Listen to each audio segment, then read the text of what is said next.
Thank you very much. Gracias. What's going on over here with you guys? I hear there's chatter back and forth. What's happening?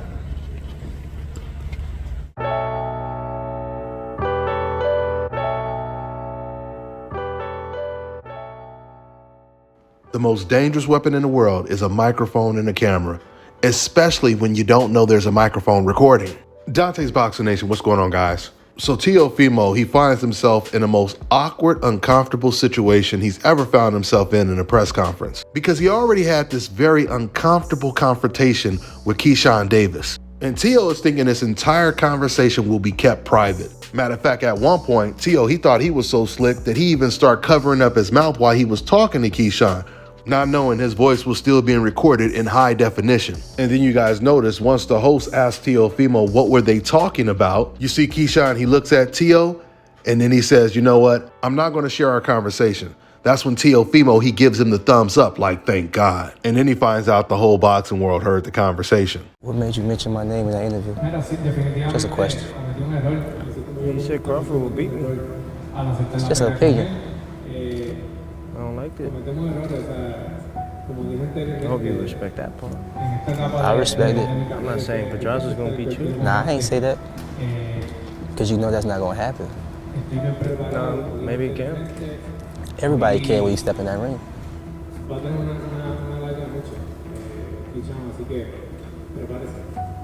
Just don't bite the bullet. Hey, Teo, I never disrespected you, right? I took that as disrespect, what you said. You did? For sure. They ain't even mention my name when you brought it up. You know, a lot of times they mix my words up. I seen the video. You did? I seen it. Well, I didn't mean to disrespect you, brother. Good business.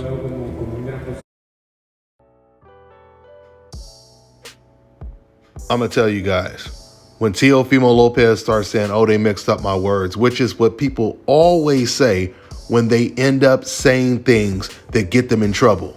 Oh, it was taken out of context, etc., etc. Well, Teo, once again, he says to Keyshawn, well, you know they be mixing my words up. Keyshawn, he looks dead into his eyes and he says, I seen the video. And when Teofimo Lopez looked at him and said, you did? That was truly a classic moment in the sport of boxing. Because it was like Teofimo was saying the jig is up. You already seen the video. It's like a suspect being interrogated, saying he didn't do it, completely denying it, until they pull out video footage showing him robbing the bank on a CCTV that's in high definition. And that's when those suspects put the same look on their face that Teofimo had when he was talking to Davis. So you guys remember, about 3 years ago, Teofimo Sr., he came out and he said, it don't make no sense to fight Shakur, Gervonta Tank Davis, or Devin Haney. So why would it make no sense to not fight any of those guys? And those guys in particular. What do they have in common? Those are called rhetorical questions. Right after Teo Sr. said that, his son followed that up by saying he's not going to fight Devin Haney for at least another 3 or 5 years. And he got a lot of backlash from that.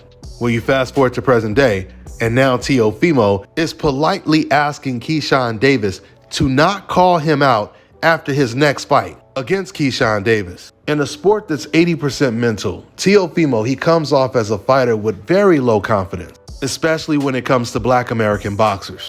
He wants to diss the black fighters and say they can keep the black fighters. He says this to ESPN and Top Rank, but he's asking those same black fighters, hey man, can you do me a favor and not call me out? My brother, hey, my brother, you want to go listen to some hip hop music? Because you know I like black people, by the way. We know what time it is. Teo, he trying to buy time. Eventually, he's going to have to get in the ring with, once again, one of these names he continues to mention. Now he continues to mention Crawford's name, which is really a diversion to alleviate the pressure that they're putting on him to fight fighters like Devin Haney. Teofimo was trying his best to go the Canelo route, the route that Canelo went when he decided to move up to 168, where the competition was easier compared to the competition at 160 at the time. We all know at the time, Canelo, he moved up to 168 at a time where all of the champions there were C-level white/European fighters. Canelo felt if he just went up to 168, beat all of those guys, called himself undisputed, then people would forget about him not fighting the tougher competition at 160 at the time, which was a prime Jamal Charlo and Demetrius Andrade. Well, Teofimo thought he could do the same thing. Teofimo's plan was to go up to 140. He always felt he can beat Josh Taylor.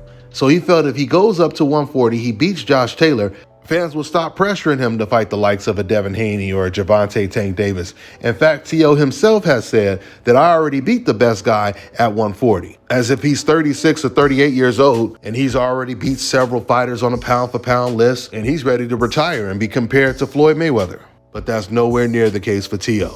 He's just starting. He's only 26 years old, and to truly be great, you have to show your adversity and go against all of these different styles and the most difficult styles, like a Black American fighter with a high boxing IQ. So I'll close out by saying this. If Teofimo does get past Jermaine Ortiz, which is not a guaranteed win, there's going to be even more pressure put on him to take on the toughest challenges. So far, Teofimo has only fought the guys that he's always wanted to fight, which is Lomachenko and Josh Taylor. And when he talked about fighting those guys, he never talked about how difficult it was going to be to make those fights happen. He never talked about how he has to get a certain amount of money, etc., because Teo truly believed in himself when he was fighting those guys. He had all the confidence in the world when he was fighting Josh Taylor and Lomachenko. But when it comes to Devin Haney, he wants severance pay. He wants a retirement check because he knows that's going to be a very difficult fight to win. He also knows fighting against Gervonta would be a very difficult fight to win. And we already know the chances he has if he's going up against Terrence Crawford. So with that being said, I'm going to wrap this video up. That's all I got for now, guys. I'm on to the next one.